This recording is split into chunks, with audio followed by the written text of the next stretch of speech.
ये कांग्रेस का कैसे डिबेकल हुआ कि कांग्रेस जो है घाटी में भी कुछ नहीं कर पाई और जम्मू रीजन में बिल्कुल सिर्फ एक सीट जीत पाई। तो भारत पाकिस्तान के बीच में अगर कोई बातचीत का सिलसिला शुरू हो, कुछ रिश्ते अच्छे अगर सुधरें तो कुछ उम्मीद बनती है क्या? आसानी से नहीं, जब तक पाकिस्तान अपनी हरकतों से बाज नहीं आएगा। इन क्षेत्रों में अशांति रही है, तो क्या वजह है कि हम इसको कंट्रोल नहीं कर पा रहे हैं? क्या इसके इंटरनेशनल कारण है? इसका असली कारण यह है कि हम सारी समस्या को फौज या गोली से हल करना चाहते हैं।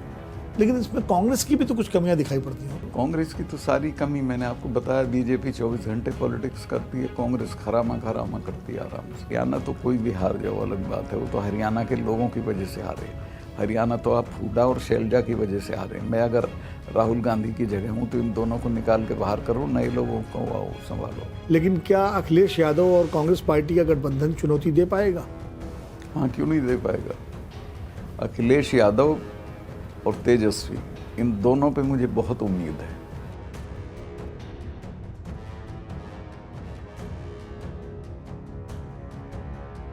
नमस्कार, अमरउजाला.com के कार्यक्रम खरी बात में आपका स्वागत है। हर बार की तरह इस बार भी हम रूबरू हो रहे हैं एक नए मेहमान से, और इस बार हमारे मेहमान हैं जाने माने देश के राजनेता, पूर्व केंद्रीय मंत्री, जम्मू कश्मीर के समेत कई राज्यों के पूर्व राज्यपाल सत्यपाल मलिक जी। चूँकि जम्मू कश्मीर में हाल ही में चुनाव हुए और चुनाव के बाद एक नई सरकार बनी है, 10 साल बाद चुनाव हुए हैं और 6 साल बाद नई सरकार बनी है। हालांकि अब वो केंद्र शासित प्रदेश है, लेकिन फिर भी वहाँ एक विधानसभा है और उमर अब्दुल्ला उसके मुख्यमंत्री चुने गए हैं। तो इसलिए हमने तय किया कि जम्मू कश्मीर पर कुछ बात की जाए, और उसके लिए अगर सबसे मुफीद कोई व्यक्ति हो सकते थे तो सत्यपाल मलिक जी हो सकते हैं। क्योंकि जब जम्मू कश्मीर जब तक पूर्ण राज्य था तो उसके आखिरी राज्यपाल मलिक साहब ही थे, और जम्मू कश्मीर में वो राज्यपाल जब रहे तो उस दौरान चुनी हुई सरकार भी थी। बाद में जब राज्यपाल शासन था तब उन्होंने राज्यपाल के रूप में वहाँ के शासन प्रशासन को भी देखा। तो जम्मू कश्मीर की जो समस्याएं हैं, वहाँ के जो मुद्दे हैं और आगे क्या होना चाहिए, किस तरह वो राज्य आगे बढ़े, देश के साथ उसका एकीकरण और मजबूत हो, इन सारे मुद्दों पर हम मलिक साहब से बात करेंगे। मलिक साहब, बहुत बहुत स्वागत आपका अमर उजाला के मेरे इस पॉडकास्ट वीएपी कार्यक्रम में। देखिए, जम्मू कश्मीर में चुनाव हो गए, बहुत अच्छी बात है। 370 हटने के बाद ये पहला चुनाव है, और चूँकि 370 हटाने में आपकी बड़ी अहम भूमिका थी, उस समय आप ही राज्यपाल थे और राज्यपाल शासन था वहाँ पर। और उसके बाद अब जब चुनाव हुए हैं और एक बार उमर अब्दुल्ला साहब चीफ मिनिस्टर बने हैं, फारूक अब्दुल्ला साहब वहाँ के वरिष्ठ नेता हैं, और ये संयोग भी है कि आप न सिर्फ जम्मू कश्मीर के राज्यपाल रहे हैं बल्कि जम्मू कश्मीर के सभी राजनीतिक दलों के तमाम शीर्ष नेताओं से आपके निजी रिश्ते भी रहे। मुफ्ती साहब तो आपके साथ केंद्रीय मंत्री रहे वीपी सिंह की सरकार में, फारूक साहब के साथ भी आपके बहुत अच्छे रिश्ते रहे हैं। कश्मीर को आप बहुत बेहतर तरीके से जानते समझते रहे हैं। तो पहले बताइए कि क्या उम्मीद की जाए नई सरकार से? अब एक नई सरकार बनी है। देखिए, नई सरकार से उम्मीद ये की जाए कि जो खोया है कश्मीर ने वो वापस लिया जाए, और वो होगा गुडविल से। खोया है स्टेटहुड, और कश्मीर के लोगों को सबसे ज़्यादा चुभी है ये स्टेटहुड जाने की बात। अब वो अचानक एक फुल फ्लेज्ड स्टेट यूटी बन गई, और यूटी बन के आप जानते हो यूटी कितनी नीचे होती है, 20 पायदान नीचे होती है स्टेट से। तो बहुत होशियारी से इनको, जो नए नौजवान चीफ मिनिस्टर बने हैं, इन्हें बहुत होशियारी से स्टेटहुड वापस लेनी चाहिए। ये एक बड़ी चुनौती। हाँ, मैं तो ये मानता था कि चुनाव कराने से पहले सरकार स्टेटहुड वापस लौटा देगी। ये जम्मू स्टेटहुड की बात जम्मू के लोगों को भी चुभी है, सिर्फ कश्मीर के लोगों को नहीं। उन्हें भी ये हुआ कि हमारा दर्जा नीचे कर दिया है। तो ये जल्दी से जल्दी स्टेटहुड हो जाए तो सबसे ज़्यादातर चीज़ें उससे हल हो जाएंगी। हालांकि केंद्र सरकार ने भी वादा किया है, प्रधानमंत्री जी ने वादा किया, गृह मंत्री पार्लियामेंट में भी कहा, लेकिन अभी मुझे लगता नहीं उनके एजेंडे पे है ये। तो स्टेटहुड तो एक बड़ा मुद्दा है। चुनाव के दौरान भी राज्य बहाली का मुद्दा हर दल ने उठाया। इसके अलावा जम्मू कश्मीर में जो गुडविल है वो और कैसे बनाई जा सकती है स्टेटहुड के? देखिए, डेवलपमेंट से बनाई जा सकती है। जम्मू कश्मीर में डेवलपमेंट नहीं है, और जो हम लोगों ने जब 370 हटाई और ये सब किए, जो भी काम किए, तो वादा ये किया गया था कि हम आपका विकास करेंगे, लेकिन एक पैसा वहाँ नहीं पहुँचा है, कोई इन्वेस्टमेंट नहीं हुआ है, बाहर की इंडस्ट्री नहीं पहुँची है, कुछ नहीं हुआ है। वो तो जो कॉलेज वॉलेज मैं 40 कॉलेज दे के आया था वो तो हैं, पर उसके बाद यहाँ से जो दिल्ली से इन्वेस्टमेंट होना चाहिए वो नहीं पहुँचा है। उमर अब्दुल्ला के कंधे पर कितनी बड़ी जिम्मेदारी देखते हैं आप? तो चूँकि वो चीफ मिनिस्टर बने हैं नए, तो सारी जिम्मेवारी उन पे है। नहीं, वो सुलझे हुए आदमी हैं।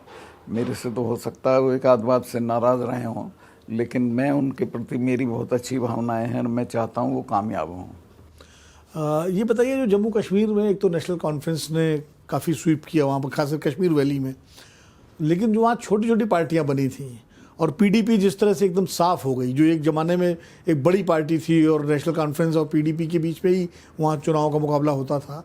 मुफ्ती साहब मुख्यमंत्री रहे, महबूबा मुफ्ती मुख्यमंत्री रही, अब वो पूरी तरह से साफ हो गई। इसकी क्या वजह देखते हैं आप? इसकी वजह यह है कि पीडीपी वहाँ सेपरेटिस्ट पार्टी थी।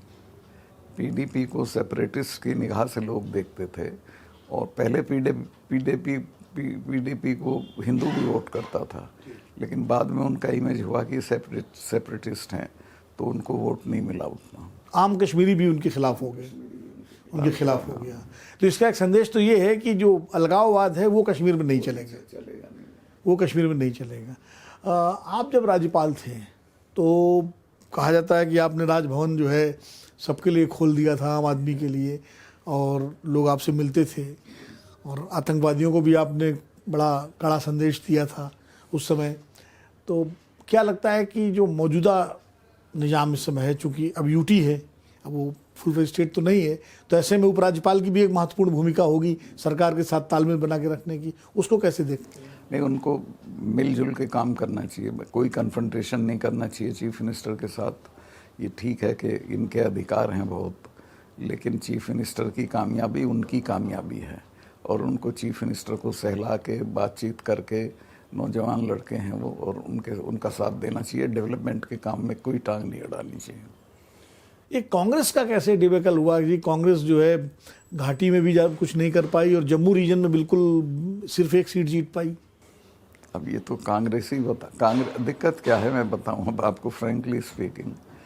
बीजेपी 24 घंटे में 24 घंटे पॉलिटिक्स करती है, और कांग्रेस तफरी के साथ कभी मन आ गया कुछ कर लिया, नहीं तो करती नहीं है, कुछ नहीं करती है। बहुत ही निकम्मी पार्टी है। क्या लगता है गुलाम नबी आज़ाद के भी बाहर कांग्रेस से हो जाने का नुकसान कांग्रेस को हुआ है? Naturally he was a popular chief minister, और उनकी अच्छी इमेज थी लोगों में। तो मुझे लगता है कि जम्मू कश्मीर का इंटीग्रेशन देश के साथ और ज़्यादा हो, इसके लिए कश्मीर के बाहर के लोगों को क्या करना चाहिए? बाहर के लोगों को वहाँ इन्वेस्टमेंट ले जाना चाहिए। तुम इंडस्ट्रीज नहीं हो तो कॉलेज ले जाओ, कॉलेज नहीं ले जा सकते हो स्कूल ले जाओ, स्कूल नहीं ले जा सकते अस्पताल ले जाओ, और उससे फिर आपका वहाँ लोगों में गुडविल बनेगी। क्योंकि अब तो 370 की बाधा भी खत्म हो गई है, तो अब तो ले जाने में कोई कानूनी बाधा है नहीं, कोई दिक्कत नहीं। दूसरा, जो कश्मीर और कश्मीरियों को लेकर के एक अजीब तरह की भावना शेष भारत में रहती है, खास करके उसको दूर करने के लिए भी तो कुछ किया जाना चाहिए। नहीं, वो तो देखो कश्मीर के लेवल पे तो जो हो सकता था वो उन्होंने कर दिया। पहले हम जब जाते थे तो वो पूछते थे हिंदुस्तान से आए हो, तो अब तो नहीं पूछते हिंदुस्तान से आए हो, अब तो सब एक हो गए। तो अब हमको दिखाना चाहिए बड़ा दिल, और हमको वहाँ इन्वेस्टमेंट कराना चाहिए बड़े पैमाने पर। आपको क्या लगता है कि कश्मीर की जो अशांति है उसमें, चूँकि आप हेल्म ऑफ द अफेयर्स में रहे हैं, पाकिस्तान की कितनी भूमिका है? बहुत भूमिका है। पाकिस्तान हर वक्त तलाश में रहता है कि कोई ना कोई चीज़ वहाँ ऐसी खड़ी की जाए जिससे कठिनाई पैदा हो। तो भारत पाकिस्तान के बीच में अगर कोई बातचीत का सिलसिला शुरू हो, कुछ रिश्ते अच्छे अगर सुधरें, तो कुछ उम्मीद बनती है क्या? आसानी से नहीं, जब तक पाकिस्तान अपनी हरकतों से बाज नहीं आएगा रिश्ते ठीक नहीं हो सकते हैं। नहीं, जैसे प्रयास तो भारत ने काफ़ी किया, अटल बिहारी वाजपेयी बस लेकर के गए, वाजपेयी जी ने जो ये सुपरफ्लुअस काम किए इनसे कुछ नहीं होता। वो बस लेके चले गए, फिर और कई काम किए वहाँ, उनका कोई असर नहीं अब। लेकिन कश्मीर के लोग तो वाजपेयी जी को बहुत याद करते हैं, अटल जी को कहते हैं कि अटल जी एक ऐसे प्राइम मिनिस्टर थे जिन्होंने कश्मीरियों का दिल जीता। वो तो ठीक है, दिल तो जीता, पर कश्मीरी तो नहीं जीते हैं। नहीं, लेकिन आपको क्या लगता है कि कश्मीर के जो लोग हैं, खास करके वहाँ के नौजवान, वहाँ के छात्र, उनको और ज़्यादा से ज़्यादा कैसे अवसर दिए जाएं जिससे वो इंटीग्रेट हो भारत के साथ? यहाँ हिंदुस्तान में रोज़गार के अवसर दिए जाएं और उनको आगे बढ़ाया जाए, उनके साथ भेदभाव ना हो जो आज होता है, और उनको ये दिखाया जाए कि तुम बाकी भारत के नौजवानों जैसे ही हो, और तुम्हें स्पेशल उनके लिए प्रावधान किए जाए। नौकरियों में रिजर्वेशन वगैरह दिया जाए उनको? नॉट रिजर्वेशन, पर हाँ उनको थोड़ा प्रावधान हो उनके लिए। हाँ नहीं, जैसे बैकवर्ड रीजन का एक, हाँ वो कर सकते हैं आप, उस तरह से देना चाहिए। लेकिन कश्मीर को जिस तरह घरेलू राजनीति में इस्तेमाल किया जाता है, कश्मीर के मुद्दों को, वो कहीं ना कहीं मुझे लगता है शायद कश्मीर को भारत के साथ और ज़्यादा बेहतर तरीके से जोड़ने में कुछ दिक्कत पैदा करता है। नहीं, कुछ करते नहीं। यहाँ के क्या करते हैं कश्मीर का, जो भारत के साथ जुड़ने में कहाँ दिक्कत करते हैं? नहीं, जैसे कोई भी कश्मीर में किसी भी तरह की आतंकवादी घटना होती है तो भारत के मुसलमानों को संदेह से लोग देखने लगते हैं, तो इस तरह की गलत है। भारत के मुसलमान तो कभी कश्मीर के साथ नहीं थे, वो भारत ही के साथ थे। लेकिन आमतौर पर एक धारणा ऐसी गलत है, वो धारणा गलत है। अच्छा, आपको क्या लगता है कि कश्मीर जो पाकिस्तान अधिकृत कश्मीर है, पीओके है, अक्सर भारत के तमाम नेता ये बात करते हैं कि पीओके भारत के साथ आना चाहिए, और हम मानते भी हैं कि हमारा हिस्सा है जो पाकिस्तान ने कब्जा कर रखा है, इसलिए पार्लियामेंट में भी और कश्मीर की विधानसभा में उनकी सीटें जो है छोड़ी जाती हैं। लेकिन जब कश्मीर में चुनाव हो गए, सरकार बन गई, तो ऐसे में पाकिस्तान अधिकृत कश्मीर को क्या संदेश देना चाहिए भारत की तरफ से? देखिए, उसको संदेश इनको देना चाहिए डेवलपमेंट का, कि हमारे यहाँ तुम नहीं हो, तुम्हारा डेवलपमेंट नहीं है, हमारे यहाँ जो है उनका डेवलपमेंट है। तो इस डेवलपमेंट से प्रभावित होकर वो खुद डिमांड करें हम तो हिंदुस्तान के साथ जाएंगे। एक ही रास्ता है, बाई फोर्स आप नहीं ले सकते, क्योंकि उसमें चाइना का भी इन्वॉल्वमेंट हो गया है। तो जब भी आप फोर्स से लेंगे तो चाइना भी पाकिस्तान के साथ खड़ा रहेगा। आप सिर्फ वहाँ के लोगों को डेवलपमेंट दिखा के वो लोग वहाँ बगावत करें और कहें कि हम जाएंगे, हमारा तो वहाँ तरक्की होगी। नहीं, तो क्या दोनों कश्मीरों की सीमाएं खोलनी चाहिए? क्यों नहीं खोलनी चाहिए? जिससे लोग आए जाएं। बिजनेस के लिए तो खोल ही रखी थी पिछले दिनों।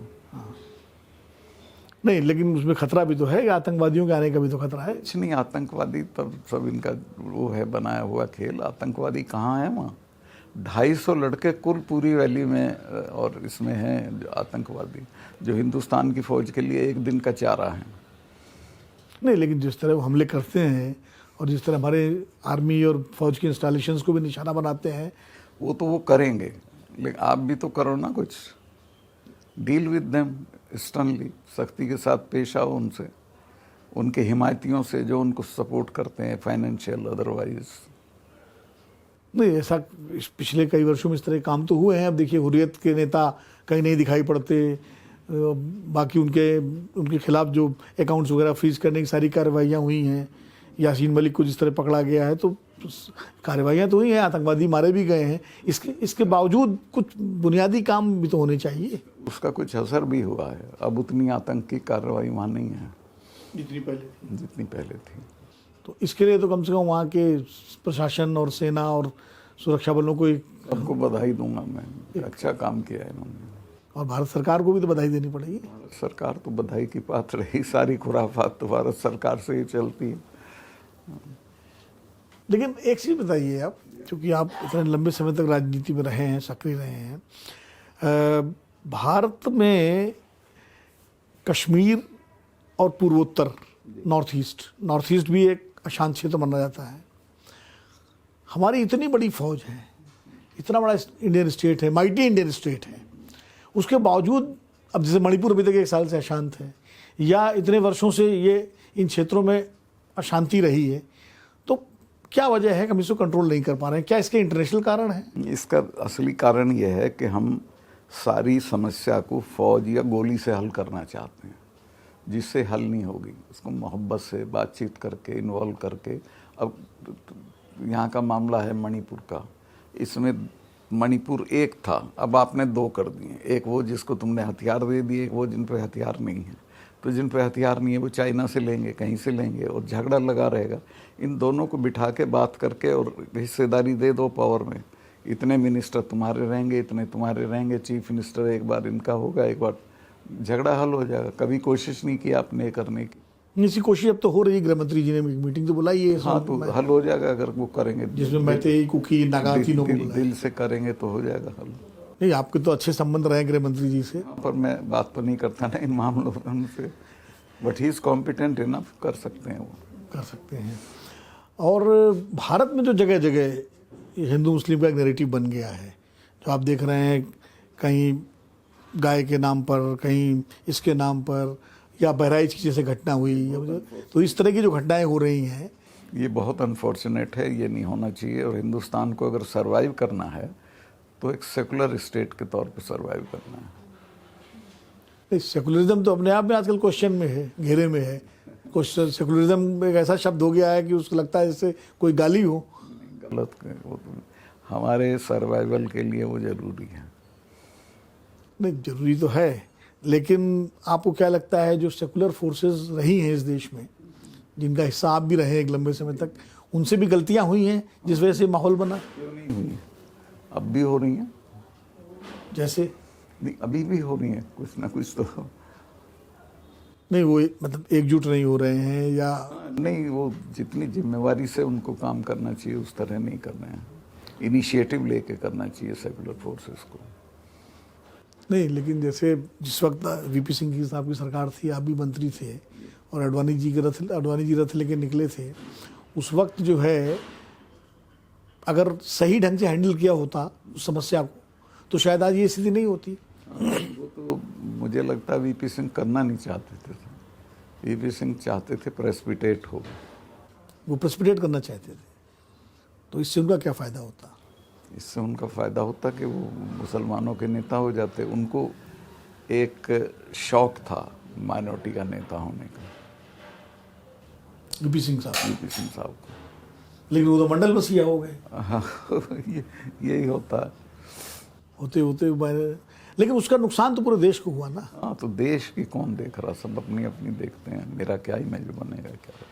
हाल ही में अभी हरियाणा में चुनाव हुए हैं, और हरियाणा चुनाव में सब तरफ से उम्मीद थी कि कांग्रेस जीतेगी, लग भी रहा था, 10 साल के एंटी इनकम्बेंसी। मैं भी गया हुआ था वहाँ, ग्राउंड पे कांग्रेस जीत रही थी। आई डोंट नो क्या हुआ है, मेरी समझ के बाहर है क्या हुआ है। लेकिन इसमें कांग्रेस की भी तो कुछ कमियां दिखाई पड़ती हो। कांग्रेस की तो सारी कमी, मैंने आपको बताया, बीजेपी 24 घंटे पॉलिटिक्स करती है, कांग्रेस खरामा करती है आराम से। कांग्रेस नहीं करती उस तरह। अब जो महाराष्ट्र झारखंड के चुनाव होने वाले हैं, वहाँ क्या लग रहा है आपको? उसमें भी अगर ये नहीं सीरियसली करेंगे तो हार जाएंगे। वरना एज ऑन टुडे महाराष्ट्र में कांग्रेस जीती हुई है, कांग्रेस एंड अलाइज, लेकिन नहीं कुछ करेंगे तो बीजेपी आ जाएगी। हरियाणा की तरह करेंगे। मुझे लगता है कि जो विपक्ष की राजनीति है, उसमें चूंकि लोकसभा चुनाव के बाद विपक्ष को एक ताकत मिली है, एक बूस्ट मिला है, उनके सांसद भी संख्या भी बढ़ी है, एकजुटता भी आई है, लेकिन कहीं ना कहीं विपक्ष अभी भी जो है शायद बहुत सारे मुद्दों पर सरकार को उस तरह से नहीं घेर पा रहा है। देखिए, मैं बताता हूँ, हम तो लोहिया जी के साथ थे। लोहिया जी पे 4 धोती कुर्ता, 1 अटैची, 1 किताब, ये सामान होता था टोटल। लेकिन उसने नौजवानों में जुनून पैदा कर दिया कि सड़क पे चलो, और नौजवान सड़कों पे उतर आए, हड़तालें रहने लगी, उपद्रव होने लगे, और उसी में सरकार चली गई कांग्रेस की। तो ये विपक्ष लड़ता नहीं है। मैंने इनको कई इशूज़ दिए, पुलवामा का दिया, बोले ही नहीं है, मतलब मेरे बाद ये इन्होंने उसको ये भी नहीं किया कि हाँ भाई सही कह रहे हैं, ये करते ही नहीं कुछ। किसानों का तो है ही है, दिया हुआ रेडीमेड है वो, तो उस पर भी कुछ नहीं करते। इतना बड़ा आंदोलन हो गया, इनकी क्या भूमिका थी उसमें? कहीं नहीं थे। मैं तो गवर्नर होते हुए भी लड़ने आया प्राइम मिनिस्टर से कि भाई इनकी बात मान लो। लेकिन एक तरफ जब नीतीश कुमार जैसे नेता, जिनका यही नहीं पता होता है कि कब किसके साथ हैं, तो ऐसे में क्या साख बनेगी गैर भाजपा दलों की? बहुत अफसोस की बात है। आपके तो पुराने साथी हैं। अब मैं क्या करूं, मैं तो बहुत शर्मिंदा हूं उनके। आप तो गवर्नर भी रहे हैं बिहार के। जयंत चौधरी किसानों की लड़ाई लड़ते लड़ते एकदम से सरकार में चले गए। दुर्भाग्य उसका। वो तो मैंने कहा बेवकूफ़, तू तो प्राइम मिनिस्ट्रियल कैंडिडेट है, तू कहाँ चक्कर में पड़ गया। तो वो एक बार मिनिस्ट्री मिल गया, उसी में फिसल गया। और मैं उसे सपोर्ट कर रहा था बागपत में। मेरे आया था वो कि आप बागपत लड़ लो पार्लियामेंट। मगर मैं कहीं नहीं लड़ूंगा, बागपत में तुम्हारे लिए रखता हूँ, तुम वहाँ से लड़के जीत के आओगे तब नेता बनोगे, चाहे देश से कहीं से आ जाओ, उसका कोई मतलब नहीं है। लेकिन उसको वो बात ही नहीं अपील की। नहीं तो आपको क्या लगता है कि विपक्ष की राजनीति को कोई दिशा मिलेगी या ऐसे ही चलेगी? नहीं, दिशा मिलेगी। देखो, कभी कोई चीज़ स्टैटिक नहीं होती, समय बदलता है, लोग बदलते हैं, घटनाएं होती हैं, बनेगी। विपक्ष की राजनीति को दिशा मिलेगी। तो राहुल गांधी देंगे दिशा या कोई और नेता? राहुल देंगे। राहुल के बारे में मैं पॉजिटिव हूँ। ही इज़ गोइंग इन मतलब प्रॉपर डायरेक्शन, और उसके बारे में लोगों की राय अच्छी बन रही है। वो ठीक से काम कर रहा है और उसमें गुंजाइश है बहुत दूर तक जाने की। लेकिन हरियाणा हारने के बाद तो एक डेंट लगा ही है उनकी छवि। हरियाणा तो कोई भी हार जाओ अलग बात है, वो तो हरियाणा के लोगों की वजह से हारे। हरियाणा तो आप हुड्डा और शैलजा की वजह से हारे। मैं अगर राहुल गांधी की जगह हूँ तो इन दोनों को निकाल के बाहर करूँ, नए लोगों को आओ संभालो, मुझे दे दो ठेके पे, मैं ही संभाल दूंगा। सही कह रहा हूँ मैं। इन दोनों ने हरवाया, हुड्डा ने और शैलजा ने। आखिर दिन तक झगड़ा करते रहे, जबकि इनको लग रहा था कि तो चीफ मिनिस्टर बन ही गए। वो तो ओथ लिए हुए था बिल्कुल। भाई एक गांव है दादरी के पास, दादरी मेरे मामा हैं, तो वहाँ मैं बचपन में रहा हूँ। उस गांव का नाम है बाड़ड़ा। हाँ, तो बाड़ड़ा में पब्लिक मीटिंग थी, मैं गया हुआ था वहाँ। तो हुड्डा और ये भी आ गए, आपके इनके अध्यक्ष मल्लिकार्जुन खड़गे जी। हाँ, तो मुझे देख के असहज हो गया, ऐसे कोई अच्छा नहीं लगा। हुड्डा? हाँ, कि ये क्यों आ गए, ये क्यों आ गए भाई, ये क्यों आ गए। आपसे उनका क्या लेना? नहीं पता नहीं, वो सोचता मैं ही हूँ नेता, यहाँ जरूरत ही नहीं हरियाणा में किसी की। मैंने वो आपसे तो ग्लोरी फायदा ही होता। ग्लोरी साझा नहीं करना चाहते। वो ये दिखा रहा था दिल्ली में मेरी वजह से आ रहे हैं, ऐसा लगा, धड़ाम हो गया। मुझे लगता है कि हरियाणा का जो नतीजा है वो शायद सबक भी देगा इनको। सबक देगा, और उससे बहुत नुकसान हो गया। अपोजिशन पॉलिटिक्स से बहुत ज़्यादा नुकसान हो गया। आपको क्या लगता है उत्तर प्रदेश में, जहां लोकसभा चुनाव में विपक्ष को काफ़ी सफलता मिली, तो अब 2027 के विधानसभा चुनाव भी, हालांकि 2-2.5 साल हैं उनमें, लेकिन क्या अखिलेश यादव और कांग्रेस पार्टी का गठबंधन चुनौती दे पाएगा? हाँ, क्यों नहीं दे पाएगा। अखिलेश यादव और तेजस्वी, इन दोनों पे मुझे बहुत उम्मीद है। अखिलेश तो खैर बहुत दूर तक जाएगा, अखिलेश तो अगला चीफ मिनिस्टर है, आप समझ लीजिए। और जिस तरह वो चल रहा है, जिस तरह उसने जातियों को जोड़ा है, अदर देन यादव, तो वो तो कामयाब हो जाएगा। तेजस्वी का भी वही है, अगर वो भी उसी हिसाब से करेगा तो वो भी कामयाब हो जाएगा। नहीं, लेकिन होता ना कि जैसे हरियाणा में हुआ, जाट वर्सेस गैर जाट कर दिया बीजेपी ने। वो नहीं होने दिया ना उसने, ये अखिलेश ने ये कहाँ होने दिया। अखिलेश ने तो अदर देन यादव जो जातियां हैं उनको जोड़ा। हाँ, नहीं, लेकिन विधानसभा चुनाव में इनको जोड़े रखना भी तो चुनौती होगी। कर लेगा वो, सबको जगह दे दो। हर आदमी अपना स्थान चाहता है, अगर उनकी हिस्सेदारी दे दोगे तो रह जाएंगे सब। जैसे पश्चिमी उत्तर प्रदेश में अखिलेश यादव की पार्टी कमजोर है, जयंत जब साथ थे तो लगता था कुछ मजबूती बनेगी। जयंत ने तो सत्यानाश कर दिया अपना भी, और वेरी सैड। तो अखिलेश को जो है पश्चिम में भी कुछ काम करना चाहिए ना। हाँ, करेगा करेगा। और बाकी जो है राज्यों में आपको क्या लगता है, चंद्रबाबू नायडू और नीतीश कुमार कब तक रहेंगे एनडीए के साथ? कोई पता नहीं, ये तो अनरिलायबल मटेरियल हैं। मलिक साहब, आप हमारे कार्यक्रम में जुड़े, आपने समय दिया, मैं आपके लिए सदैव हाजिर हूँ। मैं इसके लिए बहुत बहुत आभार। और ये थे सत्यपाल मलिक जी, जम्मू कश्मीर के पूर्व राज्यपाल, पूर्व केंद्रीय मंत्री, जिनका एक लंबा राजनीतिक जीवन है, छात्र जीवन से राजनीति में रहे हैं। आज हमारे साथ जुड़े और उन्होंने एक बहुत अहम बातें हमारे साथ साझा की। अगली बार हम फिर मिलेंगे एक नए मेहमान के साथ। तब तक के लिए खरी बात के इस कार्यक्रम में आप शामिल हुए, आपका धन्यवाद। मुझे आज्ञा दीजिए, नमस्कार। अगर आप ये वीडियो YouTube पर देख रहे हैं तो हमारे चैनल को सब्सक्राइब कर बेल आइकन दबाएं, और Facebook पर देख रहे हैं तो हमारे पेज को लाइक करें। 8 मिलियन प्लस सब्सक्राइबर, आपके इस भरोसे के लिए बहुत धन्यवाद।